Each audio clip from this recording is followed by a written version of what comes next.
Hello mga ka-vlog. Ito lang ang topic natin, mga lata. Pinisa natin to sa pamamagitan nito. Inipit natin dito. Saka natin inikot-ikot. Ayan. Napisa na siya. Ganyan din ang ginawa natin dito sa isa. Ensure pa man din. Pampalakas. Lalakas tayo dito. Like and share and follow nyo lang itong mga ka-vlog itong ginagawa natin para makatulong tayo sa pagbabawas ng kalat, makatulong tayo sa kalikasan. Huwag na natin ito. Ito lang ang ginamit natin pang ipit para mapisa itong lata. Thank you mga ka-vlog.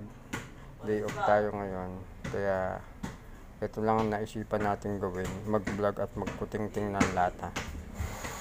Like, share, and follow nyo lang mga ka-vlog para naman sumikat tong aking vlog at magkaroon ng pakinabang ang ginagawa ko. Alam ko maliit na bagay lang to, pero makakatulong to sa isang dakilang paraan. Thank you mga ka-vlog.